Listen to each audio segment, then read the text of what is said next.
नमस्कार, अमर उजाला.com पर आपका स्वागत है। आपके साथ मैं हूं आदर्श झा। देखिए, लोकसभा चुनाव का बिगुल अब बज चुका है, लेकिन इन सब के बीच अभी भी राजनीतिक पार्टियों में गठबंधन को लेकर रस्साकशी दिखाई दे रही है। बात चाहे एनडीए की करें या इंडिया अलायंस की करें, दोनों ही तरफ कहीं ना कहीं खींचतान दिख रही है। लेकिन सबसे पहले बात हम शुरू करेंगे बिहार से, क्योंकि बिहार में जिस तरीके से एनडीए में हलचल इस वक्त दिख रही है, और खास करके महागठबंधन की अगर बात करें उसमें भी हलचल तो नजर आई, लेकिन नतीजे क्या होंगे, क्योंकि अब तो चुनाव की घोषणा भी हो चुकी है, अब समय बहुत ज्यादा है नहीं। ऐसी स्थिति में ये खींचतान कब खत्म होगी, किस नतीजे पर पार्टियां पहुंचेंगी, क्या गणित लगाया जा रहा है, ये समझने और समझाने के लिए हमारे साथ दो खास मेहमान हैं। हमारे साथ विनोद अग्निहोत्री जी, वरिष्ठ पत्रकार मौजूद हैं, अवधेश कुमार जी मौजूद हैं। सर, आप दोनों का बहुत स्वागत है अमर उजाला.com पर। अवधेश जी, मैं आपसे शुरुआत करूंगा। बिहार में ये गठबंधन की तस्वीर अभी तक साफ क्यों नहीं हो पा रही? मैं पहले एनडीए की बात करता हूं, अभी भी पेच कहां फंसा हुआ? नहीं, पेंच फंसा हुआ है इस समय। एक तो रामविलास पासवान जी की मृत्यु के बाद उनकी पार्टी की जो दशा हुई है उसमें बड़ा पेच है। और पेच ये है कि नीतीश कुमार जी पशुपतिनाथ पारस को दिल से चाहते हैं और चिराग पासवान से उनका प्रॉब्लम है, क्योंकि चिराग पासवान ने विद्रोह करके और उनके कैंडिडेट को हरवाया था, तो उनके मन में है। लेकिन जिस हालत में वो लौटे हैं भाजपा एनडीए के साथ, अब अपनी शर्त लादने की स्थिति में वो नहीं है कि मैं जो चाहता हूं वही हो। भारतीय जनता पार्टी ने क्लियर किया है कि हम आपको 5 सीट देंगे, उसमें 5 सीट में दोनों लोग ले लीजिए, 4 जो है चिराग पासवान ले लें, 1 पशुपतिनाथ पारस ले। पशुपति जी ने कह दिया है कि भैया हम होगा, हमारे पास जितनी सीटें हैं उस पर लड़ेंगे। और उसमें सूरज भान सिंह है, सब जानता है कि भैया वो शक्तिशाली है, वहाँ से वो लड़ेंगे तो मतलब फाइट तो दे ही सकते हैं। जीत हार की बात अलग होती है। तो उसको आरजेडी लेने के, आरजेडी ने घोषणा कर दिया है कि भैया अगर ये चाहे तो तीनों को हम टिकट देने के लिए तैयार है, क्योंकि आरजेडी तैयार है, क्योंकि तीनों के वोट बैंक है उसमें। तो ये एनडीए में एक बड़ी पेच फंसा हुआ है, और उसके कारण भारतीय जनता पार्टी को कठिनाई आ रही है वहाँ घोषणा करने में। हालांकि कुछ चीजें तय हो गई है कि भारतीय जनता पार्टी कितना सीटें लड़ेगी, जनता दल यू कितनी सीटें लड़ेगी, ये लगभग तय है। उसमें अब नहीं है। अब ये पेच इसमें फंसा है, और 2 छोटी छोटी पार्टियां हैं जिनको 1-1 सीटें दे रहे हैं, वो थोड़ा सा ज़्यादा मांगने की कोशिश कर रहे हैं। तो ये बड़ा मसला नहीं, लेकिन मूल बात इसमें यही है कि बिहार में इस समय का जो एनडीए का गठबंधन है वो करने के पहले भी ये स्थिति स्पष्ट थी। जब बार बार चिराग पासवान भाजपा नेताओं के साथ जा रहे थे तो उस समय स्पष्ट होना चाहिए था, या फिर ये कहना चाहिए था ठीक है आप लोग तय करके फिर हमारे पास आइए ना, तो हम अपना डिक्लेयर करेंगे। बीजेपी वहाँ, मैं ये मानता हूँ कि आज का जो सिचुएशन है, भारतीय जनता पार्टी अगर अकेले भी वहाँ शासन में जाती है तो एनडीए में रहते हुए उसको जितनी सीटें मिल रही है, लड़ रही है, उससे ज़्यादा सीटें जीत सकती है। ये अलग बात है कि विपक्ष को भी कुछ सीटें मिल जाएगी, लेकिन अब भारतीय जनता पार्टी भी इस कोशिश में नहीं है कि हमारे साथ के लोग टूट के आरजेडी में चले जाएं। तो इसलिए ये थोड़ी समस्या वहाँ बनी हुई है। इसका निदान क्या होगा मेरे लिए कहना कठिन है। निदान तो एकमात्र यही था कि भारतीय जनता पार्टी इन दोनों को छोड़ देती, वो छोड़ने के लिए तैयार नहीं है। छोड़ने के लिए तैयार नहीं है, अहम बात आप कह रहे हैं सर। लेकिन एक बात बताइए, एक तो जो अवधेश जी कह रहे हैं उस पर भी आपकी टिप्पणी, और दूसरा एक तरफ हम देख रहे हैं कि एनडीए धीरे धीरे करके चीज़ों को सॉल्व करके अब आ गया, क्योंकि चुनाव की घोषणा तो हो चुकी है, अब समय भी नहीं है आपके सामने बहुत ज़्यादा। इंडिया अलायंस अभी उस स्थिति में क्यों नहीं दिख रहा है? बिहार में ही अभी ठीक तरीके से आपकी तस्वीर साफ नहीं दिख रही है, वहाँ पर भी बातें समझ नहीं आ रही। पश्चिम बंगाल में क्या हो रहा है वो तो हम देख ही रहे हैं, अलग अलग जगहों से जो बातें आ रही हैं। नहीं, देखिए वो गठबंधन ही क्या जिसमें खींचतान न हो। पंडित जी 7 फेरे, नहीं, पंडित जी 7 फेरे लेके पति पत्नी का गठबंधन कराते हैं, उसमें सारी जिंदगी खींचतान रहती है। तो गठबंधन का मतलब ही है कि गांठ और बंधन, तो गांठ का बंधन, तो गांठ है ना तभी तो बंधन है। तो दरअसल देखिए, जो बिहार के बारे में अवधेश जी ने कहा, मैं इनसे बिल्कुल 100% सहमत हूँ। बिहार में एनडीए में भी खींचतान है, और महागठबंधन जो इंडिया गठबंधन है उसमें भी है। दरअसल बिहार में सीटों को लेकर के बहुत ज़्यादा, जहाँ तक अगर आप इंडिया गठबंधन की बात करें, उसमें कोई बहुत ज़्यादा पेच नहीं, क्योंकि कांग्रेस बहुत ज़्यादा लड़ने की हैसियत में है नहीं। वो मांगने के लिए पूरी 40 मांग ले, उसका कोई अंत है, लेकिन वो 6-7 सीट 8 सीट से ज़्यादा लड़ नहीं सकती। अब सीटों का कोई टोटा है नहीं वहाँ नीतीश कुमार के जाने के बाद। हमें लगता है सारी, चूँकि बिहार का जो गठबंधन है, इंडिया गठबंधन, वो आरजेडी पर निर्भर है। वो इंतजार कर रहे हैं कि इन दोनों चाचा भतीजों की लड़ाई में कोई एक तो आएगा इधर जो उधर असंतुष्ट होगा। और जैसा कि चिराग पासवान के प्रति भारतीय जनता पार्टी ने अनुराग दिखाया है, नड्डा जी से भी 2 बार मिल चुके हैं, तो लगता है कि पशुपति पारस जो है वो शायद टूट के उधर चले जाएं। लेकिन वो क्या जा पाएंगे, ये एक बड़ा यक्ष प्रश्न है कि वो इतना बड़ा जोखिम ले पाएंगे कि बीजेपी से लड़ करके वो चले जाएं। तो ये, लेकिन आरजेडी इसका इंतजार कर रहा है कि वो दूसरा, ये जो उपेंद्र कुशवाहा वाली सीट है काराकाट, वहाँ जनता दल यू के शायद सांसद हैं, अब वो कह रहे हैं हम नहीं छोड़ेंगे। अब काराकाट तो उनकी अपनी सीट है, उपेंद्र कुशवाहा वहाँ से लड़ते रहे चुनाव। आज तो वो भी एक पेच है। मुकेश सहनी और जीतन मांझी का भी एक एक दो दो सीट का लेके है। तो आरजेडी अभी इस प्रतीक्षा में है कि इनका फाइनल हो जाए, इसमें जो नाराज हो, असंतुष्ट हो, और अगर उसको कुछ दे करके सीटें दे करके बात बने तो हम उसको तब ले लें। तो इसलिए वो रुके हुए हैं, वरना उनके यहाँ मोटे मोटे तौर पर तय हो चुका है कि कांग्रेस 7-8 सीट लड़ेगी, दो या 3 सीट लेफ्ट को देंगे और बाकी आरजेडी लड़ेगी। तो अभी स्थिति ये है बिहार में। अब महाराष्ट्र की अगर आप बात करें तो महाराष्ट्र में भी पेच है दोनों जगह।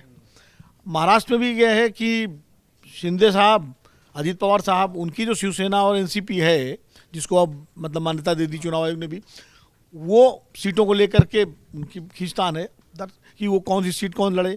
बीजेपी वहाँ कम से कम 30-32 सीटें लड़ना चाहती है महाराष्ट्र में, जो कि रणनीति के लिहाज से बीजेपी के हक में भी है, क्योंकि ज़्यादातर बीजेपी की सीटों पर दिक्कत कम नहीं होगी। दिक्कत होगी जो एनसीपी अजित पवार और शिवसेना शिंदे सीटों पर, वहाँ लड़ाई होगी। अगर उद्धव वर्सेस शिंदे के कैंडिडेट में लड़ाई हुई तो शिवसैनिकों का ज़्यादा समर्थन उद्धव ठाकरे के पास आ जाएगा। इसी तरह शरद पवार की भावनात्मक अपील अगर काम कर गई तो एनसीपी अजित पवार के लिए संकट पैदा होगा। तो इसलिए वहाँ इनके बीच में, उधर कांग्रेस 1-2 सीटों को लेके कांग्रेस और उसमें भी है थोड़ा सा तनातनी, लेकिन हो जाएगा। एनडीए में भी हो जाएगा, इसमें भी हो जाएगा। चुनाव की घोषणा हो जैसे ही होगी, हाँ चुनाव घोषणा हो गई। अब वो तारीखों के हिसाब से और ये इसकी जो क्या कहते हैं नामांकन का दबाव जैसे बढ़ेगा तो ये भी खींचतान के हो जाएगा। और एनडीए में तो बीजेपी बहुत अपर हैंड है उसका भाई, मतलब वो अभी तक तो सॉफ्टली पेश आ रही है, लेकिन जहाँ सख्ती की उसने नेताओं ने कि भाई इतने में लड़ना है, लड़ो तो लड़ो, नहीं बाहर जाओ, तो कौन एनडीए का घटक बाहर जाने की हिम्मत जुटा पाएगा ऐसे माहौल में, ऐसे वातावरण में, जब चारों तरफ नरेंद्र मोदी जी की जयकारा गूंज रहा है। तो ऐसे में मुझे लगता नहीं है कि कोई दिक्कत आएगी, समय लग रहा है लेकिन हो जाएगा। एनडीए की तस्वीर तो बता दी विनोद सर ने। मुझे एक बात बताइए, इंडिया गठबंधन को अगर मैं देखूं, कांग्रेस पार्टी जो बड़ा दल दिखाने की बात हो रही थी, वाकई बड़ा दल दिखाने वाले मोड में चल रही है कांग्रेस पार्टी या मजबूरी है कहीं? देखिए, इसको दूसरे परिप्रेक्ष्य में देखिए। इस समय के चुनाव में राष्ट्रीय जनतांत्रिक गठबंधन या एनडीए और आईएनडीए को आप तुलना नहीं कर सकते हैं। दोनों में गुणात्मक अंतर है। मैं उस पर भी आ जाऊंगा, दोनों के लीडर के। पहले दोनों में गुणात्मक अंतर है। इस समय भारतीय जनता पार्टी के साथ ज्यादातर दल जो आए हैं वो अपनी चाहत से आए हैं या फिर वो आने के लिए मजबूर हुए हैं। जैसे टीडीपी, चंद्रबाबू नायडू 1 साल से कोशिश में थे कि उनकी पार्टी खत्म हो रही है। उनको मालूम है कि आंध्र प्रदेश में बीजेपी का जनाधार बहुत नहीं है, लेकिन जैसे ही नरेंद्र मोदी का नाम जुड़ता है सेंटर में, जैसे ही बीजेपी का नाम जुड़ता है कि उनके वोट बढ़ेगा, उनके वोट बढ़ने से वो एक ताकत बन के वहां उभर सकते हैं। उसी प्रकार से नीतीश कुमार अपनी ओर से आने की उन्होंने कोशिश की। भारतीय जनता पार्टी घोषणा कर चुकी थी, आज उसकी आलोचना होती है कि हमारे दरवाजे पूरी तरह बंद हो चुके हैं, लेकिन वो दरवाजे खुल गए हैं। तो वो अपनी ओर से आने की कोशिश की है। महाराष्ट्र में भी देखेंगे तो भीतर से बातचीत चल रही होगी, लेकिन आए तो वो लोग गठबंधन और सरकार छोड़ के आए हैं ना। जो शिंदे गुट है, जो अजीत पवार के लोग हैं, वो तो साथ छोड़ के आए हैं वहां से। तो ये एक सिचुएशन है। दूसरी ओर है कि यहां जुटाने की कोशिश होती रही है कि हमारे साथ आप आ जाइए, और उसमें आना जाना चला रहा है। कोई उम्मीदवार घोषित कर दे रहा। अभी तक एनडीए में यह स्थिति नहीं बनी है कि कोई विद्रोह करके सीधे चला जाए कि हम अपना उम्मीदवार घोषित। तो दोनों में इस समय राष्ट्रीय स्तर पर तुलना नहीं है। दोनों के साइकोलॉजी में, कलेक्टिव साइकोलॉजी, जो सामूहिक मनोविज्ञान है, वो जनता का हो, उस संगठन के अंदर हो। दोनों में गुणात्मक अंदर है और वो समस्याएं हैं। लेकिन जहां तक भारतीय जनता पार्टी का सवाल है, देखिए, राजनीति में जिस दल ने बड़ा दल दिखाने की शुरुआत की है, उस दल का नाश हो गया है। वो दल भविष्य में कमजोर हुआ है, हमेशा ध्यान रखिए। क्योंकि कोई भी दल आपके साथ आया है, वो अपनी बेटी की शादी करने नहीं आया, अपनी बेटी बहन की या अपने बेटे की, कि आपसे रिश्ते निभाएगा। जब तक उसको सीटें मिलती है आपके साथ है, नहीं मिलेगी आपके साथ नहीं है। ये पॉलिटिकल कल्चर है। इसलिए बीजेपी अगर नहीं मानती है तो बीजेपी को तो मानना भी नहीं चाहिए। कांग्रेस भी अगर इस देश में उसको राष्ट्रीय पार्टी बने रहना है तो उसको लंबे समय से कहा जा रहा है कि एक आध चुनाव को छोड़कर 1-2 चुनाव में आप हारो, लेकिन लड़ो हर जगह, ज्यादा से ज्यादा जगह। लेकिन उनकी समझ में आ नहीं रही है। अब उन्होंने तो गुजरात में आम आदमी पार्टी को प्रवेश करा दिया है, दिल्ली में वो छोटी पार्टी बनने के लिए तैयार है। तो ये सिचुएशन कांग्रेस के लिए अच्छी नहीं। कोई जब दूसरी पार्टी अगर सीट छोड़ने के लिए तैयार नहीं है तो हम उसमें सीट क्यों छोड़े? 1-2 का तो अंतर हो सकता है, लेकिन अब आप एकदम से दबाव डाल दीजिए कि कांग्रेस अब ठीक है, कांग्रेस की पश्चिम बंगाल में हालत बहुत खराब है, लेकिन अगर चुनाव नहीं लड़ेगी तो उसको तो यूनिट खत्म हो जाएगी ना। जैसे उत्तर प्रदेश में हो गया है। बीजेपी की स्थिति यह हो गई बिहार में कि लंबे समय रहने के बाद जिन जिन क्षेत्रों में जेडीयू लड़ती रही है वहां बीजेपी ऐसे ही है, निष्क्रिय। सबको मालूम है चुनाव नहीं लड़ना है। महाराष्ट्र में क्या हुआ कि शिवसेना से गठबंधन के बावजूद प्रमोद महाजन ने उनका यूनिट बनाए रखा, उनकी बैठकें होती रही, उनके मीटिंग होते रहे लगातार, यहां तक कि शिवसेना वाले उसमें आ जाते थे, बोलते थे नहीं नहीं नहीं हमारा गठबंधन है, पार्टी हमारी अलग है। तो इसका परिणाम यह हुआ और बाद में नितिन गडकरी के समय थोड़ा उसको और ताकत दिया गया कि जब वो हट गए तो लड़ने की सिचुएशन में थी। बीजेपी की भी समस्या वहां स्टेट में यही हो गई थी कि उसको बाद में लड़ने का सिचुएशन नहीं था, लोग मिलते थे। ये स्थिति देश में राष्ट्रीय पार्टियों की नहीं पैदा होनी चाहिए। ये चुनाव आएंगे जाएंगे, राष्ट्रीय पार्टियां अगर सशक्त रहेंगी नो आपस में, वो देश के लिए अच्छा होगा। क्षेत्रीय पार्टियों का भी अपना महत्व है अपने अपने क्षेत्रों में, लेकिन क्षेत्रीय पार्टियों की कीमत पर किसी चुनाव में एक मतलब किसी को हराने की दृष्टि से, अपनी विजय छोड़ दीजिए कोई हार जाए इसकी दृष्टि से हम ज्यादा बलि चढ़ाएं, यह देश के हित में कभी नहीं हुआ है और न उस पार्टी के हित में हुआ है न लोकतंत्र के हित में हुआ है। ये बात आप कह रहे हैं विनोद सर। उत्तर प्रदेश पे मैं थोड़ा सा फोकस करूंगा। बड़ी नज़र लगी हुई है 2-3 सीटों पर, पीलीभीत, अमेठी, रायबरेली। पीलीभीत से शुरुआत करते हैं। वरुण गांधी, अभी भी ये तलवार लटक रही है कि उनका टिकट कंफर्म है नहीं है, क्या होगा, और नहीं होता है तो किस ओर जाएंगे वरुण गांधी। अमेठी को लेकर के भी एक चर्चा चल रही है कि सपा कांग्रेस उनको सपोर्ट कर सकती। क्या ऐसा हो पाएगा? अगर टिकट नहीं मिलता है, मिल जाता है तब तो बात ही खत्म। नहीं, पहले तो मैं थोड़ा सा गठबंधन जो जैसे अजय जी ने जो कहा ना, उसी बात पे थोड़ा सा अपनी बात जोड़ूंगा कि कांग्रेस और भारतीय जनता पार्टी की स्थिति में फ़र्क है। भारतीय जनता पार्टी आज की तारीख में 303 सांसदों की पार्टी है, कांग्रेस 52 या 53 सांसदों की पार्टी है। कांग्रेस के जो एलाइज हैं, जो गठबंधन में सहयोगी हैं, मान लीजिए ममता बनर्जी को भी जोड़ लें, भले चुनाव अलग अलग लड़ रहे हैं, इंडिया गठबंधन की है वो, तो 53 सीटें और 23-22 सीटें, कोई बहुत ज़्यादा अंतर नहीं है। और 303 सीट के बाद सबसे बड़ी पार्टी एनडीए में कौन सी है? उसकी कितनी सीटें होंगी? जेडीयू को मान लीजिए, जिसके 16 सांसद हैं, तो 303 और 16, आप गैप देखिए ना। तो ये परिस्थिति है। कांग्रेस जब बात करती है उसके सामने वो है स्टालिन की पार्टी डीएमके, जिसके जीत के आते हैं 28-30 सांसद बना लीजिए अकेले, तो अब वो कैसे अपने एलआई से बात करेगी? तो ये बड़ी दिक्कत है कांग्रेस सामने। भले वो पूरे देश की पार्टी है, हर जगह आधार है, लेकिन जब स्ट्रेंथ की बात आती है कि अब सीटें कितनी जीते हैं और कितनी जीत सकते हैं, तो कांग्रेस के सामने ये, कांग्रेस के नेताओं के सामने दिक्कत आती है कि भाई वो उनका कोई जवाब नहीं है। उत्तर प्रदेश में अगर अखिलेश यादव से बात करेंगे तो अखिलेश यादव कहेंगे भाई हमारे तो 5 सांसद जीते थे, आपका एक जीता, वो भी सोनिया गांधी। हमारे तो 110-112 लोकसभा के विधानसभा में जीते हम। जवाब तो इस बात का भी नहीं है ना, बाकी नीचे से ऊपर गए, कांग्रेस ऊपर से नीचे आती रही, इसका भी तो जवाब। हाँ, तो ये इसका जवाब नहीं, कांग्रेस क्यों नीचे से ऊपर आई या ऊपर से नीचे गई? तो परिस्थिति अलग अलग है। दूसरा, सत्ता में नहीं है कांग्रेस। जब आप सत्ता में होते हैं तो आपके पास देने के लिए बहुत कुछ होता है और लेने के लिए बहुत कुछ होता है। आप संरक्षण भी दे सकते हैं और संरक्षण हटा भी सकते हैं, और इसलिए तो बहुत सारी दिक्कतें, दोनों की व्यवहारिक दिक्कतें हैं जो लीडिंग पार्टीज हैं। इतनी इसके बावजूद 303 सीट, मोदी जी जैसा लोकप्रिय नेता, सारा तंत्र मंत्र सब यंत्र सब कुछ साथ, इसके बावजूद भाजपा को नीतीश कुमार की जरूरत पड़ती है, उसको रामविलास पासवान के बेटे चिराग पासवान और प्रशुद्धि पारस दोनों की जरूरत पड़ती है, उसको उपेंद्र कुशवाहा और जीतन राम मांझी की जरूरत पड़ती है, उसको एनसीपी तोड़ने की जरूरत पड़ती है अजीत पवार को साथ लेने की, उसको जरूरत पड़ती है एकनाथ शिंदे को साथ लेने की। इतना सब होने के बावजूद तो ऐसा नहीं है कि सब बिल्कुल दुरुस्त ही है। इसलिए मैं कह रहा हूँ, अब रही बात यह है कि कांग्रेस की सामने एक समस्या है। कांग्रेस को अपने बूते पर भी खड़ा होना है और मुकाबला भी करना है, और गठबंधन की राजनीति का दौर है तो एकला चलो भी नहीं हो सकता। उत्तर प्रदेश में अकेले लड़ी कांग्रेस प्रियंका गांधी को लेकर के, सीट कितनी आई? 2। पूरे जोर शोर से लड़ी, पूरे दमखम से लड़ी, जितना लगा सकती थी, सीटें आई 2। लोकसभा चुनाव पिछली बार जो है कांग्रेस का किसी से गठबंधन नहीं था उत्तर प्रदेश में, 80 की 80 सीटों पर चुनाव लड़ाए, नतीजा देख लो, 1 सीट जीती। तो वो अकेले का प्रयोग भी कर चुकी है, बिहार में अकेले भी लड़ चुकी है और मिल के भी लड़ी।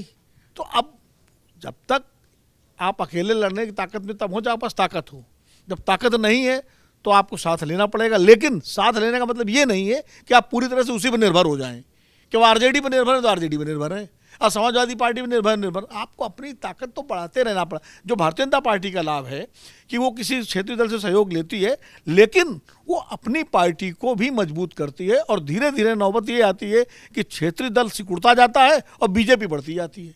हरियाणा में चौटाला के साथ देखिए उन्होंने गठबंधन लंबे समय तक किया, ओम प्रकाश चौटाला के साथ। आज ओम प्रकाश चौटाला कहाँ है, बीजेपी कहाँ है। बिहार में जेडीयू एक ज़माने में लीडिंग पार्टी थी, बीजेपी की उसके साथ थी, आज बीजेपी वहाँ सबसे बड़ी पार्टी स्थिति में है। महाराष्ट्र में शिवसेना के साथ उसने अपने कदम बढ़ाए, प्रवेश किया और आज सबसे बड़ी पार्टी है। जहाँ जहाँ बीजेपी ने क्षेत्रीय दलों से गठबंधन किया, क्षेत्रीय दल सिकुड़ गए और बीजेपी आगे बढ़ गई। कांग्रेस का उल्टा है, कांग्रेस ने गठबंधन जहाँ किया वहाँ वो सिकुड़ती और चली गई, क्योंकि वो क्षेत्रीय दल कांग्रेस की ही जमीन पर खड़े हुए थे। तो ये व्यवहारिक परिस्थिति दोनों पार्टियों के सामने है। कांग्रेस में सबसे बड़ी समस्या ये है इन सब मुद्दों पर को कैसे हैंडल किया जाए। ना इसका कोई तंत्र है, ना इसका कोई मैकेनिज्म है, ना इस पर सोचने वाले उनके पास नेता हैं। ये समस्या। अब मैं उत्तर प्रदेश की आपकी जो बात आ रहे थे वरुण में, देखिए अमेठी रायबरेली 2 सीटें ऐसी हैं जो कांग्रेस के प्रथम परिवार की सीटें हैं। भले अमेठी से राहुल गांधी हार गए, लेकिन आज भी कांग्रेस अमेठी को अपनी सीट मानती है। पहले भी ऐसा नहीं है, अमेठी में कांग्रेस पहली बार नहीं आ रही है। वहाँ से संजय सिंह भी जीत चुके हैं लोकसभा का चुनाव सतीश शर्मा को हरा करके। तो रायबरेली में भी एक बार कांग्रेस के उम्मीदवार हार गए थे और वो वहाँ से क्या नाम था उनका, मैं नाम भूल रहा हूँ, सिंह साहब थे, वो जीते थे बीजेपी के टिकट से। लेकिन उसके बावजूद फिर रिटेन किया कांग्रेस ने। अब कांग्रेस उन दोनों सीटों को रिटेन करना चाहती है। अब वो दुविधा उसके सामने है कि प्रियंका गांधी को लड़ाए तो प्रियंका गांधी का पहला चुनाव होगा तो कहीं उनके माथे पे कोई हार का टीका न फूट जाए। इसलिए पहले तो वो मुतमईन हो जाए इस बात को लेकर कि प्रियंका गांधी अगर लड़ेंगी तो चाहे कितने भी वोट से जीते उनको जीतना चाहिए।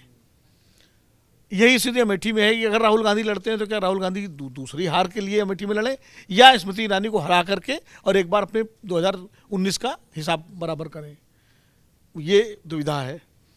वरुण गांधी की यहाँ तक बात है, वरुण गांधी अगर कांग्रेस के नेताओं में थोड़ी सी राजनीतिक चतुराई हो और उन जो परिवार है सोनिया जी और प्रियंका जी और राहुल गांधी, इनके मन से वरुण गांधी को लेकर कोई संशय है, अगर कोई डर है वो निकल जाए, क्योंकि डर के राजनीति नहीं होती है, तो बेहतर हो कि वरुण गांधी को अमेठी से लड़ा दें। वरुण गांधी अगर अमेठी से लड़ेंगे कांग्रेस की टिकट पर और समाजवादी पार्टी के समर्थन से तो निश्चित रूप से मुकाबला बहुत दिलचस्प होगा। अब मैं भविष्यवाणी तो नहीं कर सकता हूँ, लेकिन चूंकि उनकी एक अपील है और संजय गांधी की सीट रही है वो, इसलिए एक बार वहाँ पर कांग्रेस एक बड़ा मतलब वो उस जोखिम से बच जाएगी राहुल गांधी को लड़ाने के जोखिम से। और परिवार अगर वरुण गांधी जीतते हैं तो सीट परिवार के पास रहेगी, क्योंकि आखिरकार इंदिरा गांधी और नेहरू के परिवार के हिस्से तो वरुण गांधी भी उतने ही है जितना राहुल गांधी है, कोई वो डुप्लीकेट या कोई दूर दराज के तो है नहीं। तो ये चीज़ जो है कांग्रेस के प्रथम परिवार को नेतृत्व को समझनी पड़ेगी। और रही बात रायबरेली की, तो रायबरेली में मेरी अपनी अगर राय है तो कभी डर के काम नहीं चलता है। प्रियंका गांधी के अलावा वो सीट कांग्रेस का कोई उम्मीदवार जीत नहीं सकता। अगर वहाँ जीतने की 50% संभावना है किसी की तो परिवार के ही किसी व्यक्ति की है। तो ये जोखिम तो लेना पड़ेगा प्रियंका गांधी को एक बार राजनीति में। और कोई बात नहीं, बहुत सारे नेता राजनीति में पहला चुनाव जीते भी हैं, हारे भी हैं। अटल बिहारी वाजपेयी पहला चुनाव हार गए थे, बहुत सारे और भी तमाम, चौधरी चरण सिंह पहला चुनाव हार गए थे, लोगों को नहीं पता, लेकिन वो रुके थोड़ी, बढ़ते चले गए। तो प्रियंका गांधी लड़ती हैं और मेहनत से लड़ेंगी तो मुझे आज भी लगता है कि वो जीत सकती हैं वहाँ से, क्योंकि बीजेपी का कोई वहाँ ऐसा कैंडिडेट नहीं है सामने जो बहुत तगड़ी मनोज पांडे, अदिति सिंह, इनके नाम लिए जा रहे हैं, लेकिन इनकी एक सीमित अपील है। इसलिए मुझे लगता है कि कांग्रेस पार्टी को जोखिम लेना चाहिए और प्रियंका गांधी को रायबरेली से लड़ाना चाहिए सोनिया गांधी की विरासत देखते हुए, और वरुण गांधी वाला प्रयोग उनको अमेठी में करना चाहिए। अब करेंगे नहीं करेंगे उनका मसला है, वरना फिर राहुल गांधी को लड़ाएं, वरना अमेठी सीट पे भी अगर चाहेंगे कि किसी कोई गैर गांधी लड़े तो बीजेपी पहले वरुण गांधी को छोड़ती है कि नहीं छोड़ती, क्योंकि अभी तो तमाम सवाल उठ रहे हैं। सवाल बीजेपी छोड़ती नहीं सवाल ये है कांग्रेस तय करे तो वरुण गांधी और कांग्रेस को तय करना है। वो तो जो जिस दिन छोड़ता बीजेपी छोड़े या ना छोड़े, अगर वरुण गांधी तय कर लेंगे, कांग्रेस तय कर लेगी कि इनको लेना है और वरुण गांधी तय कर ले हमको आना है, तो आ जाएंगे। उसमें बीजेपी की क्या भूमिका होगी? वो तो फैसला जाहिर से बात है वरुण गांधी का होगा। एक आखिरी सवाल वरुण गांधी की, क्योंकि हम चर्चा कर रहे हैं, बस जल्दी से समझना चाहूंगा मैं आपसे, बस खत्म कर रहा हूँ सर, जिस सोच के साथ वरुण गांधी को बीजेपी कर लेकर आई थी कि गांधी परिवार का एक नाम भी होगा हमारे साथ और युवा के नेता के तौर पर प्रोजेक्ट किया गया था, हालांकि वो नीतियों पर बोलते रहे, सरकार पर सवाल उठाते रहे, तो इस बार क्या हो सकता है? क्योंकि भविष्यवाणी तो हमें से कोई नहीं कर सकता सर, हो क्या सकता है परिस्थितियों के हिसाब से? वरुण गांधी इस बात से थोड़ा दुखी रहते थे कि हमको मंत्रिमंडल में शामिल नहीं किया गया है, और मेरे पास क्षमता है और मैं बीजेपी के रणनीतिकार में भी नहीं हूँ, यहाँ तक कि उत्तर प्रदेश का मैं सांसद हूँ और उत्तर प्रदेश की पॉलिटिक्स में मेरा हिस्सा नहीं है, बस मैं तो केवल सांसद ही हूँ। तो उनके लोग भी उनको बताते रहे हैं। कई बार क्या होता है कि आपको खुद भी एक्टिव होना पड़ता है पॉलिटिक्स में। आप अगर हम बैठे रहेंगे सांसद बनने के बाद कि हमको कोई पूछने आए, वैसे बड़े लोग होते हैं जिनको पूछा जाता है, वरुण गांधी लगातार पॉलिटिक्स में पार्टी के फ्रंट से, पार्टी के अनुसार एक्टिव ही नहीं रहे हैं। सच्चाई इतनी ही है उसमें। उनके पॉलिटिकल जो सलाहकार हैं वो भी उनके लिए उस ढंग से नहीं काम करते रहे हैं। तो जब आप वहाँ की सरकार है, वहाँ की पार्टी सांसदों की बैठक में तो जाएंगे, कई बार सांसद की बैठक में भी, यूपी के सांसद की बैठक में अनुपस्थित रहे हैं, तो वो जाना वो करते रहते। तो अपने आप ऐसा नहीं होता है कि नेतृत्व बदलने के बाद कोई भी बिल्कुल साइड में पड़ जाएगा। और वो जिस प्रकार से उठा रहे थे इसके समय, पार्टियों के अंदर रहते हुए वो सब विषय उठाना चाहिए, उठाने की केवल भाषा में अंतर होती है। तो भारतीय जनता पार्टी उनको लेके बहुत सीरियस है कि वो रहे ही, इसकी भी सूचना मुझे नहीं है, लेकिन वो न रहें इसकी भी सूचना मेरे पास नहीं है। भारतीय जनता पार्टी इस दोनों सिचुएशन में नहीं है, वो है। अगर वो चले जाएंगे तो भारतीय जनता पार्टी उनको बुलाने की कोशिश नहीं करेंगी, रहेंगे तो उनको टिकट देगी नहीं देगी ये भी तय नहीं है। तो ये सिचुएशन है। अगर उनको पहले कांग्रेस को लेना था, कांग्रेस को संपर्क करना चाहिए था, बातचीत करना चाहिए था, उनको मिलाने की कोशिश करना चाहिए। कांग्रेस करती ही नहीं है, क्योंकि वहां भी एक समस्या है कि अगर वरुण गांधी आ गए, भाषण अच्छा देते हैं, लिखते अच्छे हैं, तो राहुल गांधी की चुनौती न हो जाए। वहां जैसे प्रियंका वाड्रा बहुत दिनों से राजनीति में आने की कोशिश कर रही थी, लेकिन वहां भी लेके ये समस्या थी लंबे समय तक। तो ये सारी समस्याएं वहां है, और उसमें वरुण गांधी का क्या होगा ये है ये कहना। लेकिन मैं एक और बात कहूंगा कि देखिए, बहुत सारे नेता बड़े रहे हैं जिनका कोई बहुत एक क्षेत्र आप किसी को मान के चलते हैं कि यही उनका क्षेत्र है, ये होना ही चाहिए प्रेस्टीज का इशू, ये अपने आप में एक समस्या होती है। हाँ, आडवाणी जी का बाद में गांधीनगर हुआ, पहले तो कई जगह से लड़ते थे, अटल जी भी कई जगह से लड़े, बाद में लखनऊ हुआ है। नरेंद्र मोदी जो है कहाँ से आके वाराणसी लड़ रहे हैं। तो इसीलिए मैं कितने लोग अपने अपने क्षेत्र चेंज करते रहे हैं। बिल्कुल ये मान के ही हम चलते हैं कि अरे रायबरेली तो इंदिरा जी लड़ती थी, सोनिया जी अब उसी परिवार के हाथ में होना चाहिए। इसके माइंड सेटअप से भी कांग्रेस को और बाकी देश को भी बाहर निकलना चाहिए। और रायबरेली से कांग्रेस के परिवार का कोई हार जाता है तो उससे कोई पहाड़ नहीं टूट गया कि भैया राजनीति खत्म हो गई। लेकिन लड़ने के लिए हिम्मत भी तो गांधी हार चुकी है रायबरेली से, तो अगर मान लीजिए सोनिया ये प्रियंका गांधी हार जाएंगे तो कौन सा पहाड़ टूट जाएगा, लेकिन जोखिम लेना चाहिए लड़ने की। बना दिया है ऐसा, ये वातावरण कांग्रेस को बनाना चाहिए था कि भाई है कोई हार जीत होती है हम लड़ेंगे। ये वातावरण जो आपने बनाया है, मैसेज जो मीडिया से जा रहा है, ये ठीक नहीं है, ये कांग्रेस के लिए भी ठीक नहीं है। अरे रायबरेली ठीक है, कोई लड़ते रहे, आज उस परिवार का कोई आदमी दूसरी जगह से भी लड़ सकता है, जाना चाहे तो जा सकता है।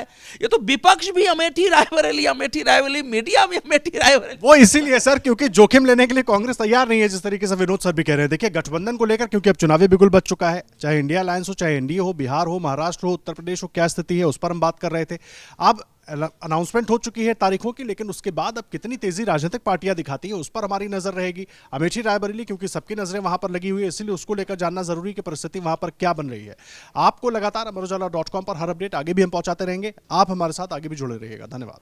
अगर आप ये वीडियो YouTube पर देख रहे हैं तो हमारे चैनल को सब्सक्राइब करें और बेल आइकन को दबाना ना भूलें। अगर आप Facebook पर ये वीडियो देख रहे हैं तो हमारे पेज को लाइक करें।